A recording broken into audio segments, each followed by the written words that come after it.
वो वीडियो कुछ प्रॉब्लम्स के कारण बंद हो गया था। फ्रेंड्स, ग्रेजुअल स्टेप्स होते हैं, एक के बाद एक छोटे छोटे स्टेप्स में हमें आगे बढ़ना होता है। फिर फोर्थ है सेल्फ पेसिंग, मतलब स्टूडेंट अपनी स्पीड से पढ़ सकता है। ट्रेडिशनल टीचिंग में कभी कभी क्या होता है कि हम कोई टॉपिक पढ़ा रहे हैं, कुछ बच्चों को जल्दी समझ गया, राइट, कुछ बच्चों को नहीं समझा, दे विल आस्क क्वेश्चंस, हम उन्हें समझाएंगे, लेकिन फिर भी कुछ ऐसा लॉट होगा जिन्हें कुछ भी नहीं समझा but they will hesitate to ask, है ना। सो ये स्लो सेल्फ पेसिंग है, इसमें जो स्लो लर्नर्स होते हैं उनको फ़ायदा होता है क्योंकि वो खुद की स्पीड से आगे बढ़ सकते हैं, उन्हें कोई हेजिटेशन नहीं होता कि someone is observing, other students will observe them, है ना, और बोलेंगे अरे तुझे अभी तक नहीं समझा। So that does not happen here, self pacing है इसमें। फिर फिफ्थ है लर्नर वेरिफिकेशन। अब ये प्रोग्रामर ने डेवलप तो कर दिया है, जब पूरा प्रोग्राम ख़त्म हो जाता है, यू वुड हैव सीन, हम भी जब कोई चीज़ करते हैं तो लास्ट में एक सर्वे टाइप का होता है, राइट, कि how did you like, is it working great, और did you find any issues, report it. So इस तरीके से लर्नर वेरिफिकेशन, मतलब जो पढ़ रहा है उससे वेरिफिकेशन लिया जाता है, उससे इवेल्युएशन लिया जाता है कि हाउ वॉज द प्रोग्राम, मतलब ऑब्जेक्टिवली लिया जाता है, सो दैट जो प्रोग्रामर है वो उसके अकॉर्डिंगली, लर्नर के रिस्पॉन्सेस के अकॉर्डिंगली अपने प्रोग्राम को नेक्स्ट टाइम एडिट करके अच्छे से डेवलप कर पाए। So these are the principles of programmed instructions की। प्रोग्राम्ड इंस्ट्रक्शंस अगर बना रहे हैं तो किस किस चीज़ का ध्यान रखना है, तो ग्रेजुअल स्टेप्स होने चाहिए, राइट, सेल्फ पेसिंग मिलनी चाहिए स्टूडेंट्स को, लर्नर को हमेशा एक्टिव होना पड़ता है, ये इसकी मोस्ट लाइक प्री रेक्विजिट है। लर्नर एक्टिव नहीं है तो ये प्रोग्राम नहीं हो सकता। ऐसा नहीं है कि क्लास में मैम बोल रही है, कानों में बात पड़ी थी तो उसने सुन लिया और उसको वो ध्यान आ गया, नहीं, यहाँ पे लर्नर को एक्टिव होकर क्लिक करना पड़ेगा तभी वो आगे बढ़ेगा। ओके, सो इसके बाद में हम देखेंगे कि ये जो प्रोग्राम इंस्ट्रक्शंस होते हैं ये 3 तरीकों के होते हैं। ओके, वो 3 तरीके क्या होते हैं? सबसे पहला होता है लीनियर, दूसरा होता है ब्रांच्ड, और तीसरा होता है मेथडिक। मैं आपको बहुत शॉर्ट में समझाऊंगी ये तीनों ताकि आपको समझ में आए, बस उतना ही मेरा एम है इस वीडियो से। तो लीनियर में क्या होता है, अब मैं जब फ्रेम बोलूँगी तो आई होप आप सबको समझ में आ जाएगा। फ्रेम मतलब कुछ नहीं है, एक इन्फॉर्मेशन एक बार में आप जितनी चीज़ बच्चे को बता रहे हैं, it is called a frame. ना linear, we will see linear, ठीक है। लीनियर में क्या होता है, एक फ्रेम होती है जिसमें बच्चे को कुछ समझाया जाता है। अब मैं सोलार सिस्टम का ही एग्जांपल लेके चल रही हूँ, तो let's take that only. Solar system में क्या क्या होता है ये मैंने बच्चे को बताया, ठीक है। सन होते हैं और 9 प्लैनेट्स होते हैं, ठीक है। उसको क्वेश्चन होगा कि how many planets are there, student बोलेगा 9, ठीक है। उसके बाद होगा गो नेक्स्ट, आगे जाएगा वो। तो ये फ्रेम 1 हो गया मेरा, ठीक है, मैंने जानकारी दी, क्वेश्चन पूछ लिया। फिर फ्रेम 2, 9 प्लैनेट्स के ये नाम है ऐसा बताया जाएगा, ठीक है। और उसके बाद में फिर उस पर ऑप्शन रहेगा कि इस सन अ प्लैनेट, या फिर इस तरीके का, ठीक है, जो इससे कनेक्ट हो पाए, या right the names of 5 planets, इस तरीके से थोड़ा ऑब्जेक्टिफाई करके, बट ये फ्रेम 2 होगा।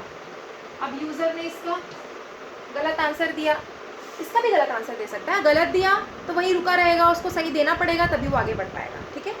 इसका गलत दिया तो फिर आगे नहीं बढ़ेगा जब वो सही दे देगा, क्योंकि ये एक्चुअली लीनियर प्रोग्राम इस तरीके से डिज़ाइन होता है कि हम बच्चे को उस पाथ में ले जा रहे हैं, हम उसके दिमाग में रीइंफोर्स करते रहते हैं वही इन्फॉर्मेशन को, कि गलत देने के चांसेस भी कम होते हैं, है ना। जैसे मुझे किसी छोटे बच्चे को ए फॉर एप्पल पढ़ाना है, ठीक है, या ए का साउंड सिखाना है, तो मैं क्या करूँगी, उसको एप्पल दिखाऊंगी, एंट दिखाऊंगी, एंटीना दिखाऊंगी, एलिगेटर दिखाऊंगी, ठीक है। तो ऐसी चीज़ें दिखाऊंगी, ए वाली चीज़ें ही ज़्यादा दिखाऊंगी, तो उसको समझ में आने लगेगा, राइट, तो वो उसी डायरेक्शन में आगे बढ़ेगा। अचानक से उसको जब ब दिखेगा तो वो उसको नहीं चूज़ करेगा।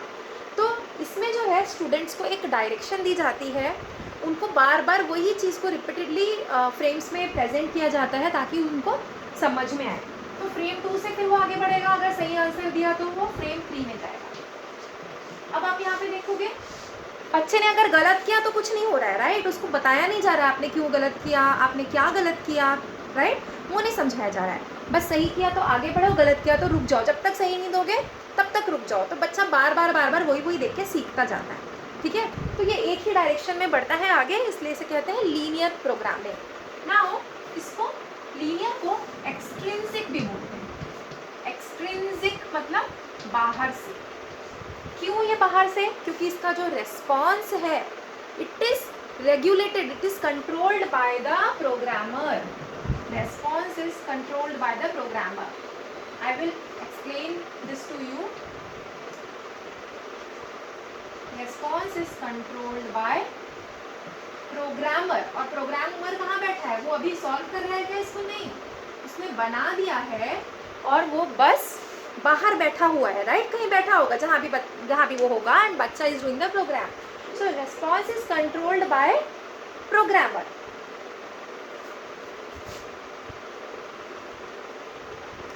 Response is controlled by programmer. So I hope you have understood it. ठीक है, लीनियर प्रोग्राम जो है ये भी BF स्किनर ने ही दिया था. This is also again given by Skinner. और स्किनर ने दिया है तो it is again based on operant conditioning. ठीक है, and this program tells that a certain direction can be given to a human being, right? A certain direction can be given to the human behavior by reinforcement. आप बार बार वही बात बताओगे, अर्थ में बस life है कहीं नहीं है, अर्थ में बस लाइफ है कहीं नहीं है, राइट? आप हर तरीके से क्वेश्चन को ऐसे मोल्ड कर रहे हो कि एक ही डायरेक्शन की तरफ लेके जा रहे हो आंसर को. इसका मतलब आपका जो रिस्पॉन्स है वो किससे कंट्रोल्ड है? प्रोग्रामर से. प्रोग्रामर ने प्रोग्राम को डिज़ाइन ही इस तरीके से किया है कि बच्चे को ये बात दिमाग में बैठ जाए कि अर्थ में ही लाइफ है बस और कहीं नहीं है. Okay, so this is reinforcement, मतलब बार बार बताना, दिमाग में बिठाना. तो स्किनर का मानना था कि बार बार कोई बात अगर रीइंफोर्स की जाए तो बच्चे का लर्निंग बिहेवियर जो है वो एक ही डायरेक्शन में डेवलप किया जा सकता है. ना एक्टिविटी जो है it is divided into smaller parts. कोई भी एक्टिविटी या कोई भी जो टॉपिक है उसको छोटे छोटे पार्ट्स में डिवाइड करके फ्रेम्स में रखा है. This I have already covered. Now these frames are arranged in a logical sequence, right? इनका लॉजिकल सीक्वेंस में अरेंज होना बहुत ज़रूरी है. मैंने यहाँ पे बताया, समझ लो मैंने सीक्वेंस में नहीं अरेंज किया, तो यहाँ पे आएगा Mars is a red planet, ठीक है. फिर बताएगा कि Pluto was a planet once, but अभी प्लूटो को प्लैनेट नहीं मानते. फिर कहीं 3-4 फ्रेम बाद आएगा कि 9 प्लैनेट्स होते हैं, तो बच्चा जो है कन्फ्यूज़ हो जाएगा, राइट? उसको एक बेस से आगे जानकारी लेना ज़्यादा ज़रूरी है, तभी उसको समझ में आएगा. ऐसे हैफजार्ड वे में उसे समझ में नहीं आ सकता. सो logical sequence of frames is very very important. Frames जो है वो लॉजिकली अरेंज होनी चाहिए, करेक्ट? तो बच्चे को पहले 2 का ही टेबल सिखाया जाएगा, उसके बाद 3 का सिखाया जाएगा, उसके बाद 4 का सिखाया जाएगा. एक सीक्वेंस होता है कोई भी चीज़ को सिखाने का, तो उस तरीके से लीनियर प्रोग्रामिंग में सीक्वेंस को ध्यान रखना पड़ता है. Then all students have same path. अब बहुत टैलेंटेड बच्चा होगा तो भी वो फ्रेम 1 से 2 से 3 से 4 से 5 में जाएगा, उसका पाथ भी यही होगा. स्पीड में फ़र्क हो सकता है. स्लो लर्नर है वो भी यही पाथ लेगा, एवरेज बच्चा है वो भी यही पाथ लेगा. तो ये लीनियर प्रोग्रामिंग की कैरेक्टरिस्टिक है, ठीक है. और learner starts from an initial behaviour to terminal behaviour in straight line. Now ये दोनों वर्ड्स कई बार यूज होंगे, इनिशियल बिहेवियर और टर्मिनल बिहेवियर. अब इनिशियल बिहेवियर क्या है और टर्मिनल बिहेवियर क्या है, ठीक है. टर्मिनल बिहेवियर प्रोग्राम के खत्म होने के बाद में आता है. इनिशियल बिहेवियर मतलब जब ये प्रोग्राम शुरू हुआ तब बच्चे को क्या पता था, कितना पता था. टर्मिनल बिहेवियर मतलब जब ये ख़त्म हुआ तो बच्चे को एंड में क्या पता है, राइट? जैसे जब मैंने ये लेक्चर शुरू किया तो हो सकता है आपको थोड़ा बहुत पता होगा, तो आपका नॉलेज क्या था ये लेक्चर शुरू करने के पहले, वो आपका इनिशियल बिहेवियर है. जब मैंने आपको सीक्वेंस में सारी बातें बताई तो end of my lecture what do you know, that is your terminal behaviour, ठीक है. तो एक ही स्ट्रेट लाइन में जाता है ये बिहेवियर. आप कहीं कंफ्यूज नहीं होते हैं, ऐसा ऐसा ऐसा ऐसा कहीं भी नहीं है.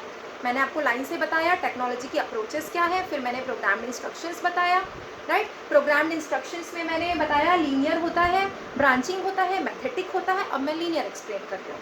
सो ये जो है स्ट्रेट लाइन में होता है, इसकी कुछ लिमिटेशंस भी होती है. सबसे पहला तो कि कोई रेमेडिएशन नहीं बताया जाता. अगर गलत है तो भी रोक दिया जाता है कि गलत है, सही चूज़ करो. तो बच्चा सही चूज़ करते तक वेट करता है, करता रहता है, बट उसको ये नहीं बताया जाता तुम क्यों गलत हो. दूसरा, जो टैलेंटेड बच्चे होते हैं उनके लिए ये बोरिंग हो जाता है, ओके. जो स्लो पेसर्स हैं, स्लो लर्नर्स हैं, उनके लिए ईजी है, टैलेंटेड बच्चों के लिए it is very like low objective type हो जाता है। देन इससे सारे बच्चे सेम पाथ फॉलो कर रहे हैं, again it is not challenging for the talented students, ठीक है। इट एनकरेजेस गेस वर्क, बच्चे ने मतलब एक बार गलत किया, 2 बार गलत किया तो थोड़ा सा गेस हो जाता है कि क्या करना है, अब चूज़ उनको समझ में आ जाता है कि अब क्या आंसर करें तो सही होगा। तो गेस वर्क के कारण भी बच्चे मतलब आगे बढ़ जाते हैं, हो सकता है कि उन्होंने लर्न नहीं किया हो, बस गेस वर्क से आगे बढ़ गए, अरे भाई आगे निकलना है करके। और क्रिएटिव थिंकिंग के लिए कोई स्कोप नहीं है बच्चे के पास, उसको बस दिमाग में फीड किया जा रहा है और आंसर मतलब आंसर की तरफ डायरेक्ट किया जा रहा है। वो क्रिएटिवली सोच नहीं रहा है कि 3 2 6 क्यों है, ओके। उसको हम ये नहीं सिखा रहे कि 3 2 6 क्यों, उसको बार बार बता रहे हैं 3 2 6 होता है, 2 3 6 होता है, ठीक है। उसको पिक्चर फॉर्म में बता रहे हैं 3 2 6 होता है, बट हम उसे ये नहीं समझा रहे कि क्यों होता है, राइट। तो ये हो गया linear programming. In my next lecture I will cover branching programming and also mathematics. Thank you.